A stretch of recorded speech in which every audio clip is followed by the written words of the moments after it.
biasa kita lebih daripada pemenang, saudara. Yesus pemenangnya, kita lebih daripada pemenangnya. Keren mana? Lebih daripada pemenang. Kenapa? Yesus yang disiksa, Yesus yang menderita, Yesus yang dicambuk, saudara. Yesus yang mati di kayu salib, kita dikasih tinggal menikmatinya. Enak ya? Enak, saudara. Ya. Makanya Tuhan itu mau bikin kita enak. Tuhan itu mau manjain kita. Kasih tahu kiri kanan, Tuhan mau manjain kamu loh. Tapi banyak kita, termasuk saya, kalau Tuhan manjain kita, kita curiga. Kenapa saudara? Karena ada diumpamakan lagi menabur gandum, malam itu juga iblis menabur benih lalang. Betul gak? Itulah kerjaan iblis. Semua yang Tuhan lakukan dia jiplak. Semua yang Tuhan kerjakan dia jiplak. Dia tukang jiplak. Itu setan. Makanya jangan ketipu. Tuhan mau manjain kita, Tuhan mau bikin kita hidupnya enak, Tuhan mau bikin kita rest, tapi kita mau berusaha terus kan. Jadi stres. Itulah kita. Kenapa? Karena di saat Tuhan mau manjain kita, di saat Tuhan mau kita nikmati dia sepenuhnya, di saat yang sama iblis juga bekerja. Makanya murid-muridnya bilang, kalau gitu kami cabut ya ilalangnya ya. Tuhan bilang jangan. Belum waktunya. Nanti kalau udah waktunya, sama-sama udah saat menuainya, baru dicabut. Kenapa? Kalau saat ini kamu cabut ilalangnya, gandumnya ikut ke cabut. Sekarang nggak sih maksudnya? Ayo Tuhan itu saudara, ya iblis mau kerjakan gimana pun, kalau Tuhan udah cinta sama kita, dia kejar terus. Bahkan sudah di ruang ICU, sudah gak sadar pun, kalau Tuhan cinta sama seseorang, dia kejar loh saudara.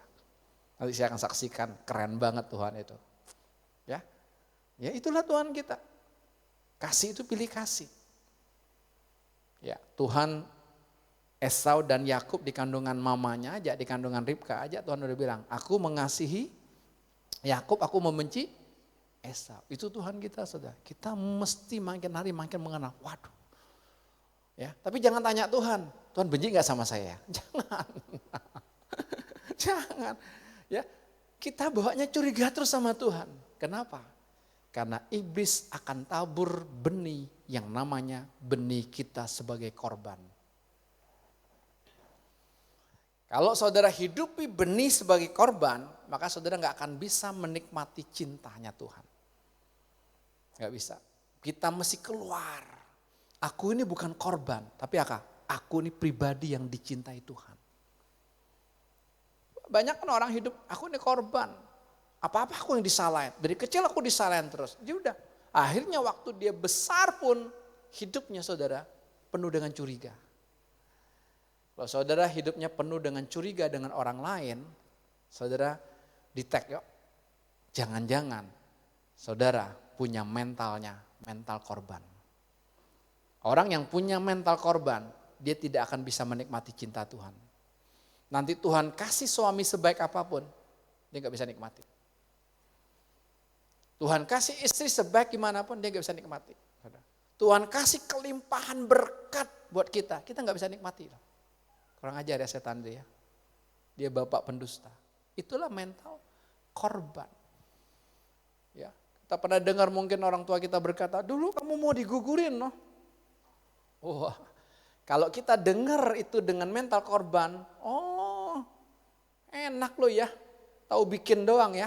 Wah, dulu kamu tuh mau dikasih orang, atau dulu kamu udah pernah dikasih orang, cuma dikembaliin. Barang retur. Yang namanya barang retur itu barang rusak. Baru diretur, betul kan? Kalau saudara dengar itu dan masuk di jiwa saudara, udah habis. Tuhan mau ngomong apapun sama kita, aku mencintaimu nak. Kamu masih mau bukti apa lagi? Aku sudah mati buat engkau. Tidak cukup dengan itu, banyak orang-orang di sekitar kamu aku korbankan karena untuk aku dapetin engkau. Untuk kita hidup, banyak gak yang dikorbankan? Tadi sarapan apa bro, Yohanes? Telur. Dikorbankan nggak telurnya? Telur itu kan mestinya menghasilkan ayam lagi. Betul gak? Kalau enggak, lo enggak hidup loh. Ya. Tadi Bro Simon sarapan apa? Telur juga. Sama gue juga telur bro. Plus pisang rebus. Satu pisang, pisang tetangga, yang ditim sama satu telur. Ya, pisang dikorbankan bro. Gue tebengin. Kalau enggak gue nggak bisa makan. Di sana setiap hari ada banyak yang Tuhan korbankan supaya apa? Kita hidup dan Tuhan dapetin kita. Itulah cinta itu hukumnya hukum rimba. Kalau kita nggak kenal ini, wah habis kita. Kita cuma kenal Tuhan itu maha kasih ya. Waktu kita mengalami sesuatu, mana cintanya Tuhan, mana kasihnya Tuhan. Kita pernah curiga. Sejak dari kandungan, lalu mama kita cerita atau papa kita cerita atau oma opa kita cerita. Dulu papa mama kamu nggak mau kamu, dia maunya anak laki-laki. Lahir kamu perempuan. Langsung kalau mental korban berkata, makanya gua tomboy ya gara-gara lu.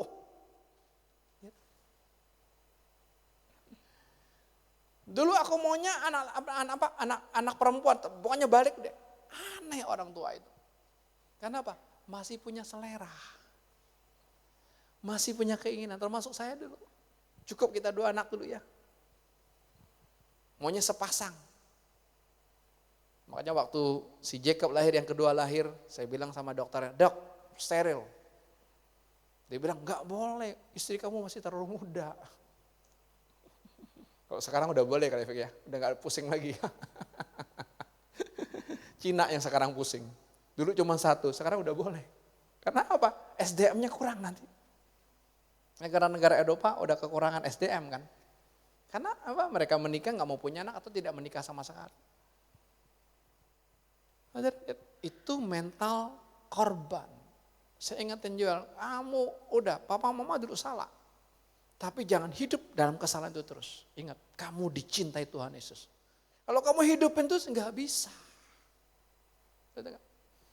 Ya, udah.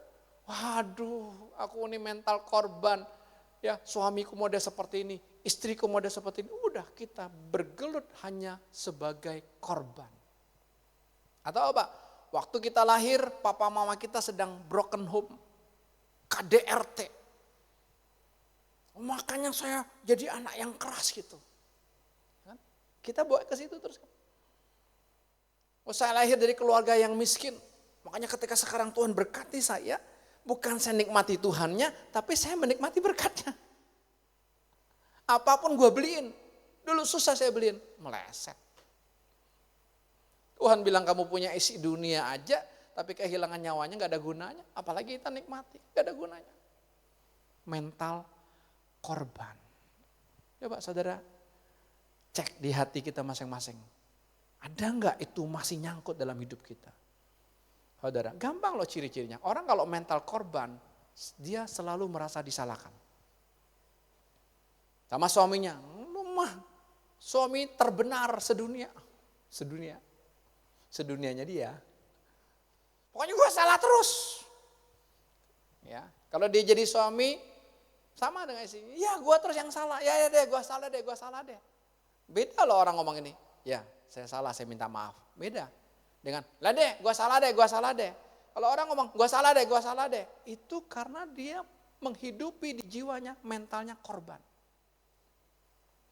Wah ini menderita. Ya, menderita. Ya, saya pernah melayani, saudara, ini seorang perempuan. Dia jadi lesbi, karena apa? Karena orang tuanya mau anak laki-laki yang paling sulung. Saya tanya kepada orang tua, kenapa? Karena anak laki-laki pak bisa nurusin usaha saya, bisa bertanggung jawab. Ada lagi sebaliknya mau anak perempuan kan. Saya tanya lagi, kenapa mau anak sulungnya perempuan? Kan bisa bantu. Ternyata boro-boro bantu. Karena ada pembantu. Ya kenapa? Kita masih punya selera, kita masih punya keinginan. Hanya hari ini Tuhan mau keluarkan mental korban kita. kita bukan korban, kita adalah orang-orang yang dicintai Tuhan Yesus. Sehingga mental kita bukan mental korban, tapi apa? Mental dicintai, mental kasih. Beda. Coba kalau orang dicintai, GR gak dia? Hah? GR gak? GR gak sis? GR. Waktu dia nerima cintanya, will you marry me? Ile. Sekarang kan ada sistem proposal. Dulu lu pakai proposal nggak? Nggak. Kenapa? Belum zamannya bro. Sekarang kan will you marry me lah. Ada proposalnya lagi lah. Nanti ada sangjitnya lah gitu lah. Nanti mamanya minta uang susu. Papanya minta uang sekolah. Belum ada kan uang sekolah kan? Minta. Nanti saya minta tuh sama calon menantu saya. Pasang tarif fake. Tarifnya segini. Mau nggak? Belum apa-apa udah kasih tarif. Calon menantunya bilang, oke, gue bersedia sekarang. Tapi nanti gue udah dapat anak mau gue sikat dia. Duitnya gue ambil lagi. Kan kacau. Kenapa? Karena kita ngikutin caranya dunia. Kita ngikutin gaya Eropa yang gak ada gitu, kita ikutin juga. Gitu kan. Dulu saya ngelamar kamu ada gak sangjit? Hah? Buru-buru. Gue bawa apa ingat? Buah. Sislipkah? Gue bawa buah. Buah itu udah. Saya ajak papa mama saya, koko saya, 1, 2 koko saya ikut, udah. Udah kita mamanya masak sendiri kita makan. Udah, ini cucu sulung, ini anak sulung. Keluarga Konghu, kalau saudara yang dari etnis Tionghoa atau keluarga Konghu, itu kan mengagungkan kalau anak sulung, cucu sulung. Betul gak? Dia Konghu, saya Konghucu. Lihat, kenapa kita ketipu? Kita itu ketipu. Kita ngikutin cara dunia, gak ngikutin caranya Tuhan. Ayo kita ikutin caranya Tuhan. Kalau udah ketemu sang cinta, udah habis. Ya, oke. Jadi jangan balik ke mental korban. Makanya kita perlu omongin terus, saudara. Ya, kemarin di persekutuan ada yang bilang, Pak, saya salah. Wih, keren banget. Susah ngomong untuk saya salah. Betul gak? Apalagi papa mama kan, mana pernah salah? Yang salah anak kita terus kan. Betul gak? Sama guru, mana ada guru yang salah? Yang salah murid terus itu. Gitu loh. Tapi dia berkata, saya salah Pak. Ya nanti Jumat ini ada fellowship teens dan youth. Ya, jadi teens kita ngobrol-ngobrol. Ini penting, ini perkara roh. Kita banyak ngobrol-ngobrol itu kaleng-kaleng. Istri kamu gimana? Suami kamu gimana? Anak kamu gimana? Kerjaan kamu gimana? Cuman kulitnya aja. Tapi kedalamannya enggak tembus. Padahal hidup kita ini yang terpenting itu dalamnya. Tuhan kan lihat hati. Tuhan tidak lihat paras dan elok, Tuhan lihat hati saudara. Tapi kita masih enggak ngeh. Kita sibuk untuk apa? Poles hal luarnya. Kemarin saya ketemu seorang opah usia 70-an tahun, tapi keren. Mukanya masih mulus bro. Kenapa? Operasi, duit banyak. Betul. Usia 70 tahun kalau kita lihat ya kayak sicap gocap gitu loh.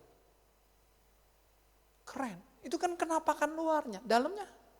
Tapi kita sibuk. Bukan gak boleh dandan para wanita, bukan. Tapi jangan fokusnya ke situ. Gitu. Kemarin saya dengar khotbah satu anak pendeta. Agak syok juga saya. Dengan PD-nya dia berkata, Papa saya ngajarin. Kalau mau punya suami harus ada 4 tah. Kalau dulu kan kita dengar 3 tah orang jatuh kan. Apa? Wanita, tata, harta gitu. 4 tah. Tah yang pertama calon suami carilah pria yang bertanggung jawab. Masih oke. Tah, tanggung jawab. Betul enggak? Oh bukan. Itu yang kedua, salah saya. Yang pertama bukan itu, takut akan Tuhan tanya. Saya bilang keren. Mantap, saya setuju. Takut akan Tuhan dulu. Tahap kedua Sony, gimana Son? Tadi yang bilang apa? Tanggung jawab. Dia dengan mantap, kalau sudah takut akan Tuhan, pasti bertanggung jawab. Saya masih terima, keren. Tapi waktu dia sebut yang ketiga, saya shock. Tapi saya nggak matiin, saya lanjutin. Ketiga harus tajir. Mana? Oh, saya bagi endingnya. Tajir. Lalu dia kasih gambar, lipstick sekarang mahal. Ampun, kalau lo dulu dengar khotbah gini gak jadi kawin sama gue kan? Gue ngepar kawin sama dia. Betul Vi, gue ngepar Vi. Dia SMA udah naik mobil loh Vi. Tahu gak minyak wanginya made in apa? Paris. Ben, gue kagak mampu beliin. Paris kan dulu kan? Minyak wanginya kan? Tajir. Saya bilang, aduh. Ini khotbah nyesat amat gitu loh. Yang keempat, lebih mengagetkan saya lagi, tampan. Bener enggak? Lu dengar kan kemarin? Gua kasih dia dengar kan? Gawat amat 4 tanya. Takut akan Tuhan udah oke, tanggung jawab oke. Yang ketiga, tadi tajir, kacau amat, materai amat. Yang keempat tadi apa? Tampan. Kalau bawa ke gereja kan gak malu. Keren lo cowoknya lo, ganteng lo. Waduh cantik lo ceweknya. Aduh. Nanti kalau mau saya bagi linknya. Betul saya nih. Hah? Jangan-jangan ambil juga sih saya nih. Saya masih juga nih. Grace, lo denger 4 talis. Gawat. Itulah dunia. Senang orang kan gitu kan. Tapi coba stagnan. Khotbah mental korban. Ini dasar kehidupan kita. Kalau kita masih punya mental korban, waduh. Sampai nanti kita mau mati aja. Hidup kita menderita, sengsara. Saya akan kasih contoh di Alkitab. Ada satu tokoh yang jarang kelihatan, ini sebenarnya ilustrasi. Tapi ini mengingatkan kita orang ini punya mental korban. Oke. Saya akan ajak kita membaca Injil Matius pasal 25. Saya akan lihat dari versi The Message-nya ya, langsung ya. Matius 25 ayat 24 sampai ayat 30. Saudara, sebelumnya saya mau ceritakan dulu, ini ada satu perumpamaan, Yesus kasih perumpamaan itu, ada seorang raja dia mau pergi jauh. Lalu dia panggil ketiga hambanya. Sini kamu, 3. Ya, hamba yang pertama dia kasih berapa talenta? 5 sis, waduh mentang-mentang dolar naik lo udah mikir naik, jangan dulu 5, kasih 5. Hamba yang 2 dikasih apa? 2. Hamba yang ketiga 1, ini gede tanya. Satunya gede, karena 1 talenta itu 6.000 dinar. 1 dinar itu gaji 1 hari. Ingat ya, jadi 6.000 hari gaji seseorang itu gede, bukan kecil kalau saya kurs rupiahkan. Udah, nggak perlu itunya. Tapi jelas ya. Setelah beberapa waktu raja ini pergi, dia balik dong. Dia balik, dia mau minta pertanggungjawaban dari hamba-hambanya ini. Hamba yang pertama yang dikasih 5 dipanggil, sini lo masuk, siap bos. Ya, jangan siap salah. Ada hamba Tuhan, saya bilang, aduh kamu kok bikinnya begini sih. Langsung dia jawab, siap salah. Saya nggak mau terima. Siap salah, sok-sok salah. Saya bilang gitu. Ya, gimana hasil pertanggung jawaban kamu? Yang gua kasih 5 talenta gimana? Nih bos, sudah menghasilkan 5. Jadi 10. Karena kamu setiap perkara yang kecil, gua percayakan perkara yang besar. Udah, Tuhan yang ngomong gitu. Hamba yang kedua dipanggil. Masuk, kamu yang kedua. Gimana kamu? Pertanggung jawabannya? Bos, 2 yang bos kasih berapa bulan yang lo sekarang sudah menghasilkan 2. Jadi 4. Baik, hambaku yang setia dan baik. Kamu sudah setiap perkara kecil, aku percayakan perkara yang besar. Berarti bukan soal jumlahnya kan? Jumlahnya enggak? Harusnya kan lebih banyak 5 dong. Bukan, prosentasenya kan. Pelipat gandaannya. Tapi ingat itu, bukan itu dasar. Nanti saya akan bawa. Hamba yang ketiga, ini hamba yang ketiga. Yang dia kasih 1 talenta itu. Cuman Demesit pakai dolar. Ternyata Demesit tahu dolar lagi naik. Jadi oke, kita baca ya.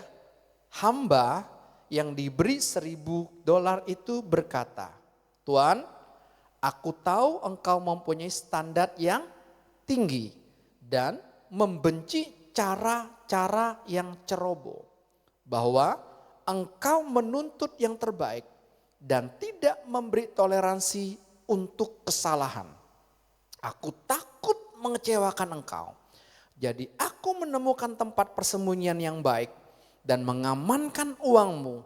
Inilah uang itu aman dan utuh sampai sen terakhir. Ini jawaban dari hamba ini. Kenapa? Karena hidup dia orang yang punya mental korban. Dia hanya sebatas statusnya hamba. Ya, makanya ada hari buruh tanggal 1 Mei. Di mana-mana buruh demo. Untuk apa? Kenaikan gaji. Itulah buruh. Itulah kalau kita punya mental karyawan. Posisimu boleh jadi karyawan sekarang, tapi jangan punya mental karyawan. Mental kita harus mentalnya pengusaha. Beda nanti saya akan lihat. Ya, dikasih tanggung jawab apa-apa sama bos, siap. Wah, ini bukan pekerjaanku, ini bukan bidangku, aku hanya ini aja. Nah, itu mental karyawan. Kalau kasih pekerjaan tambah lagi, gaji pasti tuntut. Nah, itu mental karyawan. Saudara, kalau saudara kerjakan itu, bos akan lihat. Gak usah minta. Saya ngomong sama karyawan, gaji kamu gak usah minta. Kamu kerja aja, duit nyusul ikutin kamu. Itu prinsip kehidupan, saudara. Kasih ya. Oke. Sampai sen yang terakhir. Sekarang kita lihat jawaban tuannya ayat 26. Kita baca. Tuan itu sangat marah. Itu cara hidup yang buruk. Hidup dengan hati-hati seperti itu adalah kejahatan. Lanjut lagi. Jika kamu tahu aku menginginkan yang terbaik, mengapa kamu melakukan kurang dari yang paling sedikit? Setidaknya kamu bisa menginvestasikan uang itu di bank, di mana setidaknya aku akan mendapatkan sedikit bunga. Relevan juga ya, di bank sedikit ya sis ya. Di kas bisnis, kas toko sepeda, duitnya segini, bunga per bulan 1.000 lebih. Belum bunganya, belum dipotong pajaknya gitu ya. Adminnya lebih gede dari bunga kita. Gitu ya. Tapi nggak apa-apa, ingat gitu ya. Jelas ya. Jadi jangan seperti itu. Ayat berikutnya kita baca. Ini mental korban. Ayat 28 sampai 30. Sama-sama yuk. Ambillah 1.000 itu dan berikanlah kepada orang yang paling berani mengambil resiko. Ya. Mudah kita mengerti kan? Lanjut. Dan singkirkanlah orang yang suka bermain aman dan tidak mau mengambil resiko. Buanglah dia ke dalam kegelapan yang pekat. Bukan hanya uangnya diambil, tapi dia masuk di neraka. Orang yang hidup dalam mental korban, ingat, hidupnya selalu cari aman. Kenapa? Mental korban itu mental yang terluka, dia akan jaga lukanya sedemikian rupa supaya jangan dilukai oleh orang lain. Makanya kalau suruh dia melakukan apapun, dia akan pakai gaya win-win solution. Betul? Dia akan stagnan. Dia nggak bisa berkata ya di atas ya, tidak di atas tidak, nggak berani. Dia akan main cantik. Dan ada kata bahasa main cantik. Suami istri, ya udah, yang penting kita tidak ribut. Di luar orang lihat kita baik. Keluarga besar kita lihat baik. Itu saudara. Itu orang yang pernah terluka. Padahal Tuhan mau kita hidup dalam terang. Persekutuan yang Tuhan bawa kita adalah persekutuan terang. Saudara mau sembunyikan gimana pun, kalau Tuhan sudah menyatakan saudara yang tersembunyi terdalam pun sekalipun sudah 70 tahun yang lalu, berlalu, 80 tahun yang berlalu saudara, kalau Tuhan yang buka terangnya akan disingkapkan. Nanti saya akan akhiri dengan kesaksian yang bagi saya, wow, ini anugerah yang besar kalau kita main perkara roh. Kalau kita cuma main perkara luar kulit-kulitnya aja, percuma. Kita nggak akan beranjak hidup kita kok. Tapi kalau kita main perkara roh, wah keren banget. Tapi kita nggak suka. Karena lebih suka perkara yang lahiriah. Betul nggak? Bagaimana dapat duit yang banyak, bagaimana cepat kaya, oke, bagaimana kita punya kingdom financial, ya, free dengan kita senang dengan gitu. Tapi bagaimana kita mencintai Tuhan, bagaimana kita mengenal pribadi Tuhan, orang nggak suka.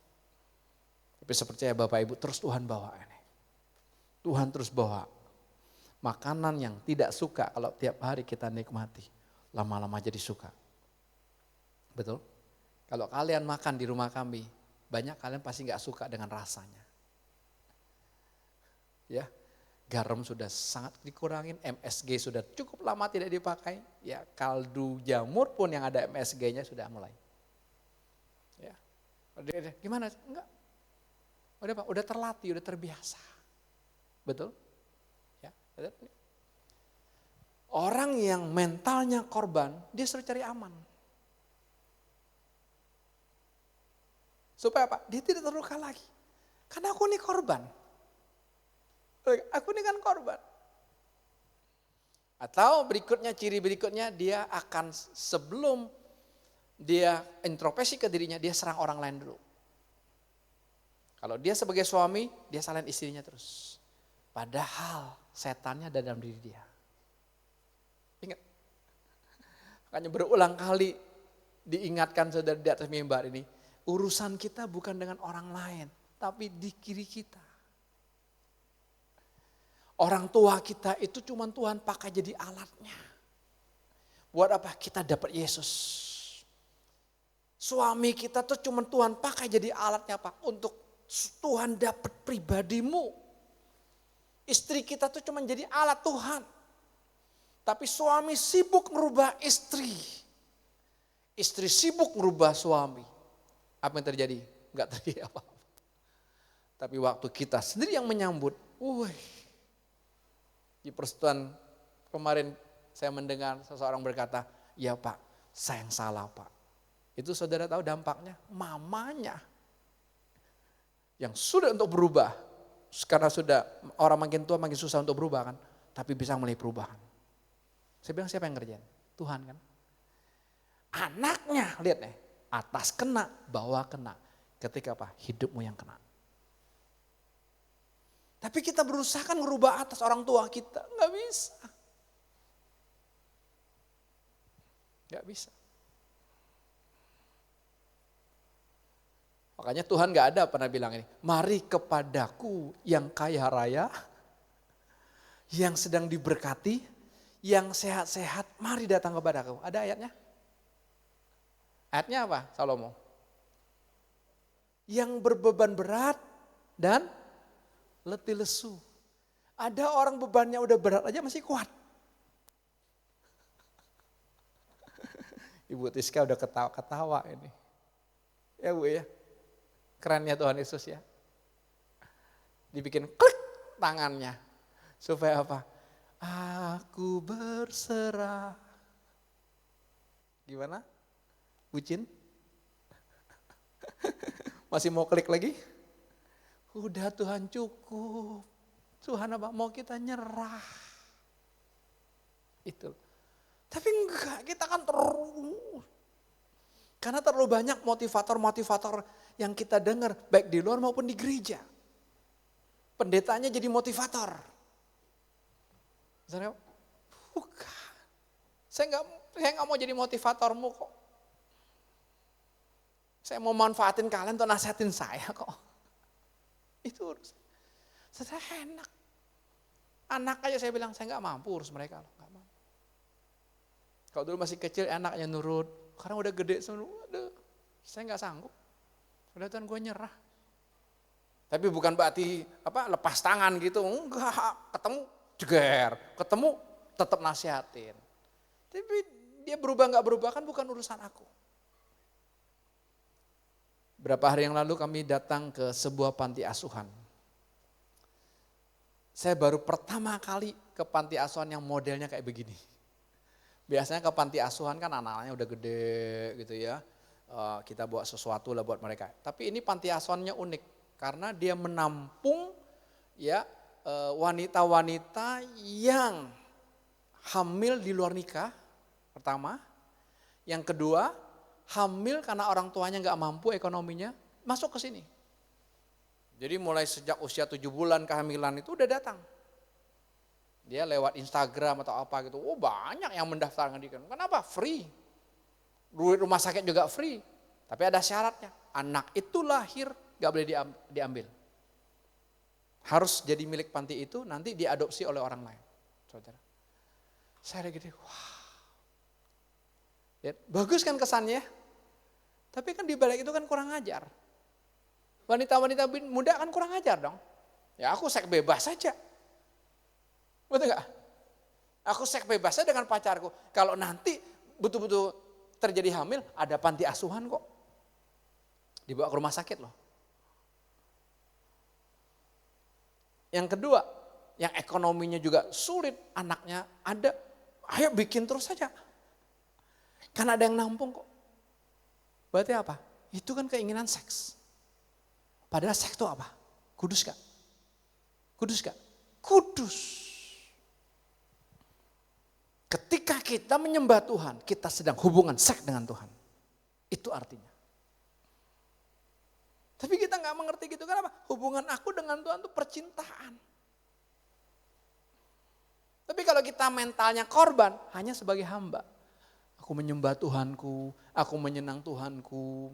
Oke, aku mau berkenan kepada Tuhanku. Yang pendeta di daerah Tawangmangu yang kami kunjungi, tiap hari dia nginjil terus. Kenapa? Supaya saya berkenan Pak di hadapan Tuhan. Saya bilang, ngaco loh. Itu mental kamu hamba. Karena dari garis keras kan. Dia seorang murtadin, dari Islam murtadin, wah rasanya mau buat jiwa terus buat Tuhan gitu.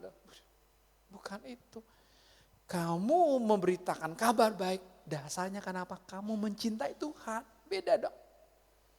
Tapi kalau dasarnya supaya kamu berkenan, kacau. Lalu ada seorang ibu hijab, dia dari Lampung. Saya tanya dari mana? Mbak, dari Lampung. Hamil 8 bulan. Anak keberapa ini? Anak kedua. Habis itu saya nggak lanjutin lagi. Nggak lanjutin, anak pertamanya di mana? Ini anak kedua kan? Bulan depan akan melahirkan dan anak itu kan dititip di situ. Boleh adopsi, legal itu. Nanti pengurus pantinya akan urus betul-betul legal. Ya, dikasih nama semua. Satu anak usia 6 bulan, cowok, ya. Saya gendongin, ya wah kesenyum terus, dia smile terus. Mungkin kalau orang mau adopsi anak langsung tertarik sama anak ini. Saya tanya sama pengasuhnya, namanya siapa? Elkana. Padahal papanya Imron. Mamanya Siti. Tapi anaknya Elkana. Ada anak cewek. Saya bilang, cantik ini anak saya, putih anaknya gitu ya. Namanya apa? Grace. Jadi karena pemilik pantinya kan anak Tuhan, jadi semua anak ini nama Kristen semua. Kemarin baru 2 nama sih, Elkana, Grace, mungkin ada Maria, Victor nggak ada. Nggak Kristen ya.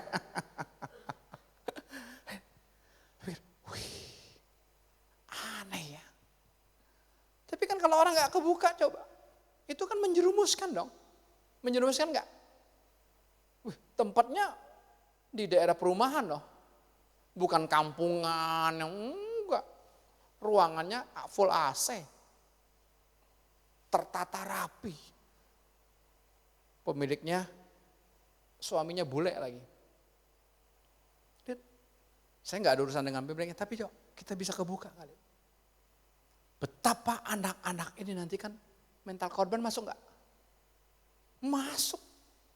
Nanti waktu dia diadopsi, saudara, diambil saudara, misalnya usia 2 bulan diambil saudara, oleh satu keluarga misalnya gitu. Nanti kan ada desas-desus dari sana sini kan. Tahu nggak kamu tuh anak pungut? Betul nggak? Ketika dia dengar itu dari orang lain, realitanya sakit hati nggak? Oh, ternyata saya ini anak pungut ya. Karena image kita mendingan miskin jadi anak kandung daripada kaya anak pungut. Itu kan konsep. Ada di sini anak adopsi. Kalau engkau sambut cinta Tuhan, saudara akan bilang gini, sekalipun aku anak adopsi, aku dicintai oleh Tuhan Yesus, papa mamaku. Jadi kita nggak ada urusan status kok. Gitu. Tapi kita nggak sadar. Nggak sadar. Kita mesti sadar, aku ini bukan korban. Saudara, lihat Yesus. Waktu Maria sedang hamil Yesus, hamil besar. Harus perjalanan kemana untuk sensus? Dari mana? Sis Yohana? Duta Gadan ke Alam Sutra. Dekat. Dari mana? Nazaret ke Bethlehem. Naiknya apa?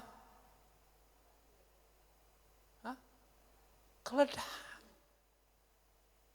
Ibu bunting, ibu hamil gede, lewatin padang gurun. Kalau siang panasnya berapa derajat, kalau malam dinginnya minus berapa. Ya. Kita bisa sadar. Kalau Yesus menyambut apa yang Bapak Pendosa bilang, kamu tuh korban loh. Saudara dan saya tidak diselamatkan. Betul gak? Lalu lahirnya di Palungan. Betul ya saya? Di Palungan. Ibu Elizabeth, ya saya lahir di mana? Ya saya Martin. Ada mamanya, saya langsung tanya, lahir di mana? Rumah sakit kan? Sitanala. Semesin-mesinnya kita nggak ada kan, kandang babi. Ya Net, lahir kandang babi?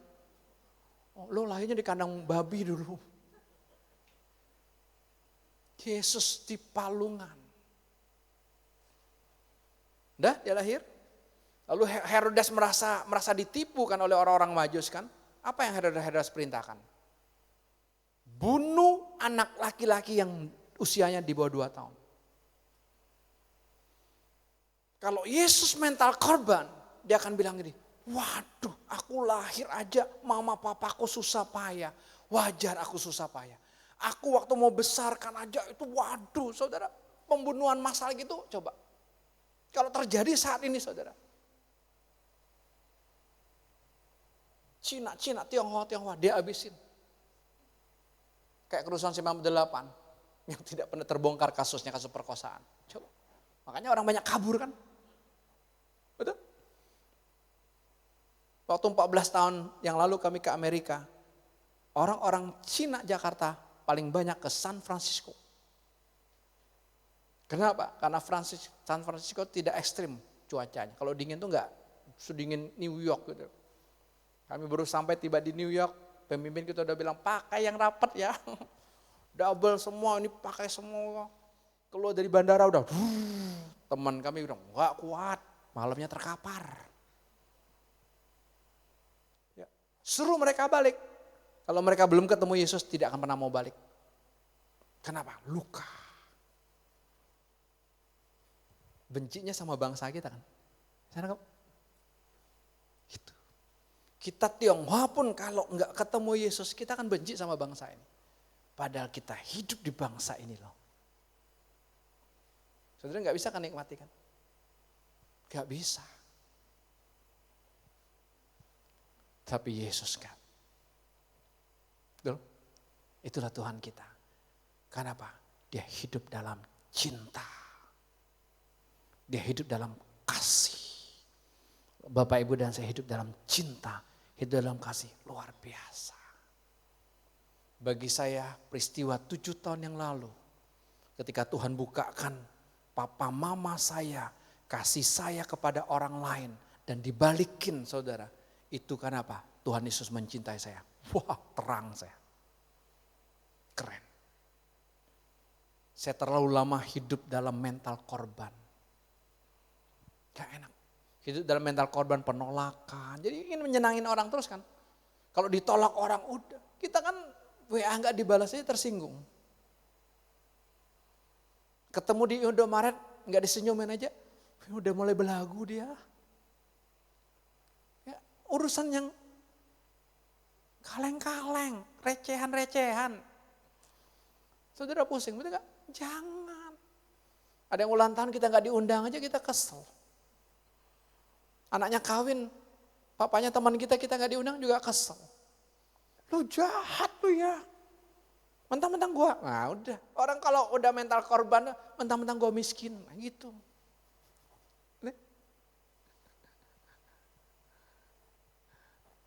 Saudara kalau baca ini ngeri. Yang satu tuh diambil, dikasih sama yang 10. Tuhan, dia udah kaya, Tuhan ngapain kasih kekayaan lagi? Enggak, itulah caranya kerja Tuhan. Orang yang berkelimpahan semakin berkelimpahan. Orang yang takut ambil resiko ya kayak gini, nyimpenin makin susah. Makanya orang kaya makin kaya, orang miskin makin miskin. Ini realita kehidupan, manifestasinya. Kita jangan iri. Keluarkan dulu, izinkan Tuhan keluarkan mental korban ini dalam hidupmu. Saudara lepas itu, terang. Itu terang, gak usah saudara usahakan. Saya di WA oleh seseorang untuk minta mengantarkan orang tuanya. Jadi bukan menyembuhkan. Ada yang mau? Boleh, saya terima kok. Free. Ya, tapi jangan bosan hidup. Kalau ini udah terkapar, udah gak berdaya, udah gak sadar. Oke, saya bilang siap. Tapi sebelumnya saya ngomong sama Ruth, ada gini, ya lihat. Kan saya tukang manfaatin orang. Ya kan, saya gak punya kandang pelihara, saya pakai dia. Ya, lihat. Waktu dia lihat saudara, orang tuanya ini yang sudah terkapar, gak sadarkan diri itu, di dunia roh, perhatikan. Dunia rohnya dia berantem sama Tuhan, boxing. Wah, dia tanya saya, apa artinya itu Bet? Oh itu artinya apa? Dia ngelawan Tuhan.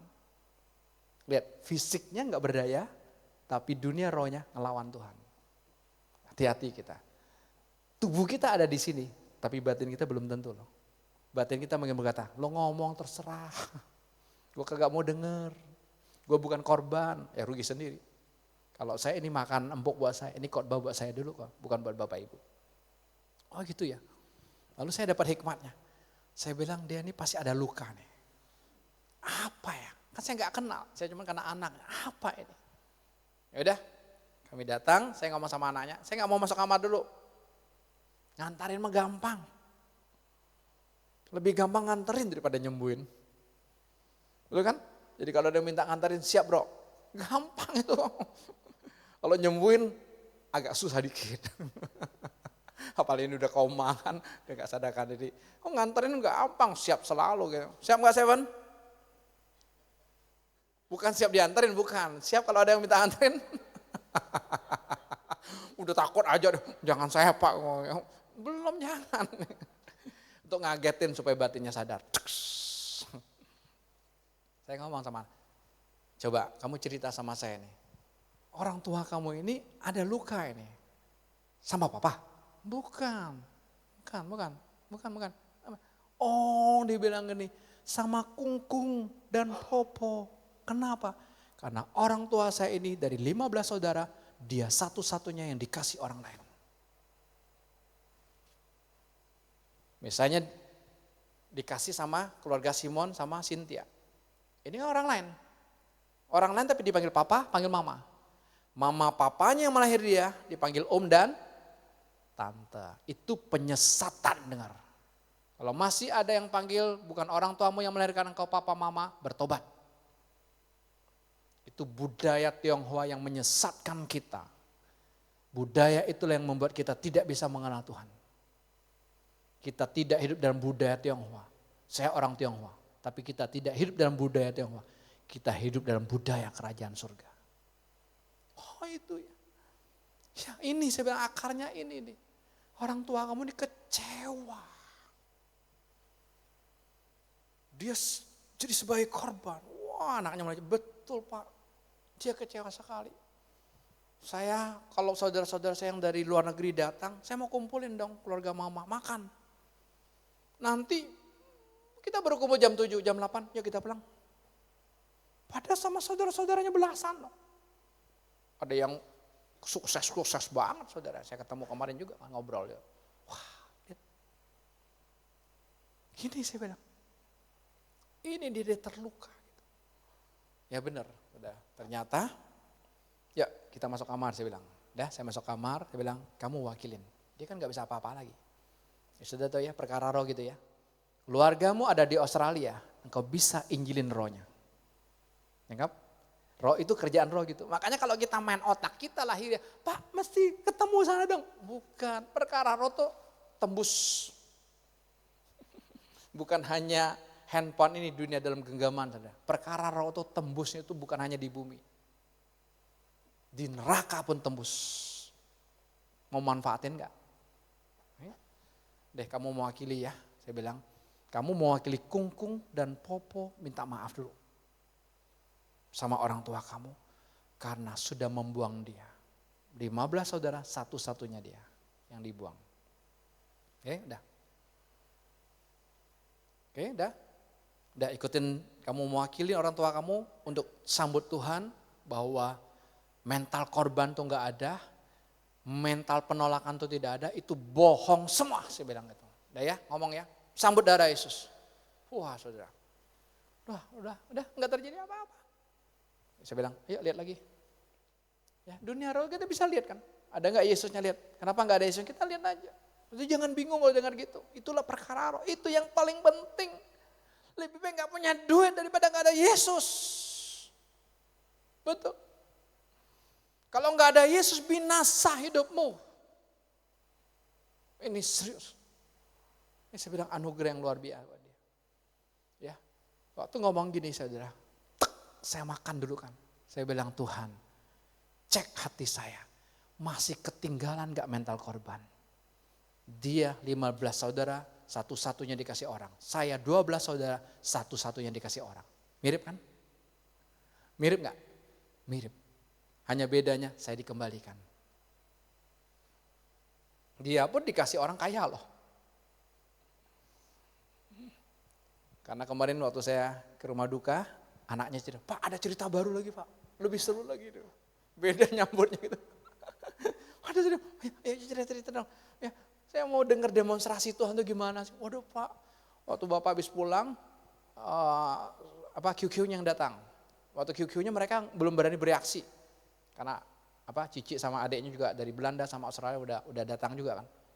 Tapi waktu II-nya datang, mereka tanya, bener gak sih mama ini ditolak? II-nya bilang bener, mama kamu ini terluka. Kenapa dia dikasih orang? Tahu gak? Karena Kungkung kamu dan Popo kamu gantian sakitnya. Jadi anak ini bawa sial, bawa ciong. Lihat, kurang ajar gak setan? Bisa lihat? Tapi waktu mama kamu dikasih orang lain, Kungkung Popo sehat. Lihat, real kan? Real kan? Tapi bohong. Makanya hidup jangan di dunia realita. Hidup kita di dunia cinta. Real. Oh gitu. Ya. Lalu II-nya lanjutin, jadi waktu II-nya lanjutin mewakili Kungkung, papa mama dia kan.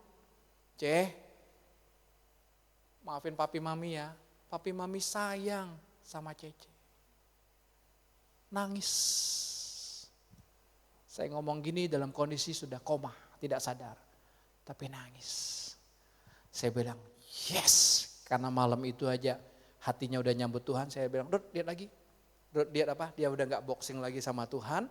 Dia baru lihat gini. Kenapa dia boxing sama Tuhan? Karena setan nipu dia. Luka kamu lebih parah dari luka Yesus.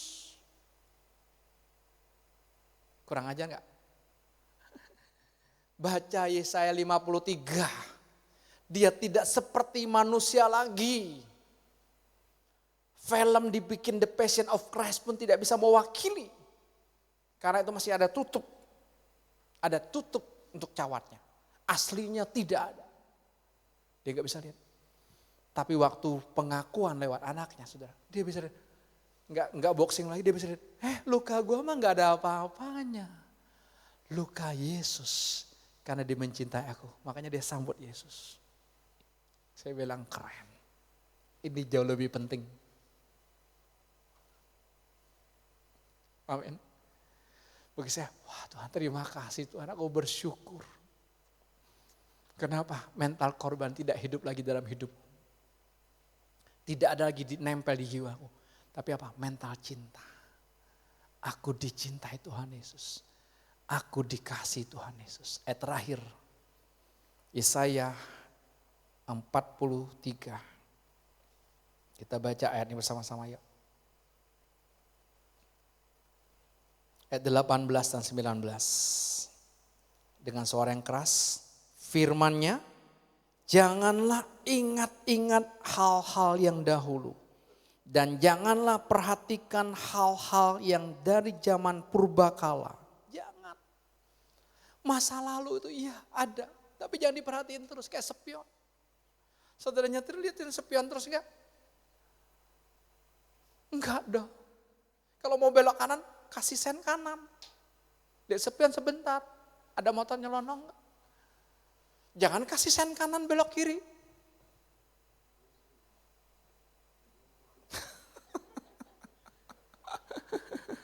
Itu biasa ras terkuat di dunia. Cewek-cewek biasanya, ya Grace ya. Dia kasih sen kanan, dia belok kiri. Kita udah ambil kiri mobilnya.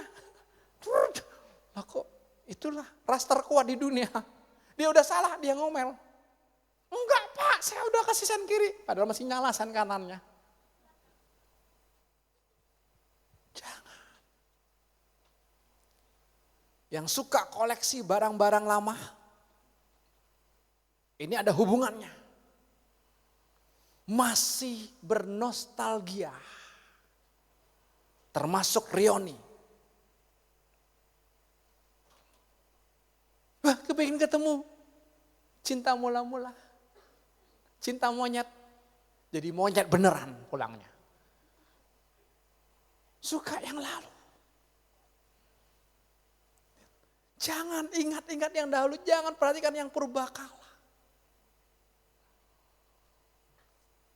Yang saya saksikan, saya ke toko sepeda juga kan. Ada belasan sepeda jadul-jadul dia koleksikan. Saya tanya, ini jual gak? Enggak. Saya ada satu sepeda juga di depan rumah. Tapi itu sepeda sejarah. Gara-gara dia ada toko sepeda. Beda kan. Tapi kalau Tuhan mau ambil, enggak ada urusannya. Makanya suka ingat mantan kan.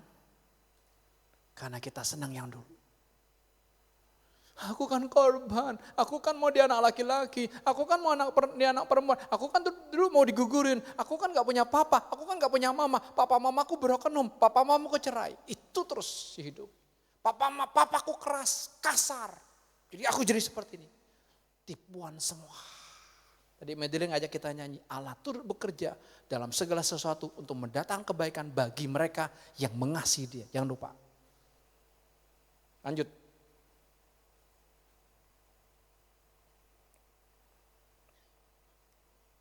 Lihat, aku hendak membuat sesuatu yang baru, yang sekarang sudah tumbuh. Belumkah kamu mengetahuinya? Iya, aku hendak membuat jalan di padang gurun dan sungai-sungai di padang belantara. Saya bisa lihat, kalau Tuhan itu selalu fresh buat kita. Jangan mikir masa lalu dan jangan mikir masa depan. Today. Cinta itu hari ini. Yang besoknya nanti papa beliin ini yang supaya kamu tambah sayang sama saya. Bohong. Bukan. Itu bukan cinta. Cinta itu tidak ada perlu iming-iming begitu, enggak ada. Itulah kasih. Amin. Cina bisa bikin padang gurun jadi hasil sayur. Cina aja bisa. Tuhan lebih dahsyat dari Cina.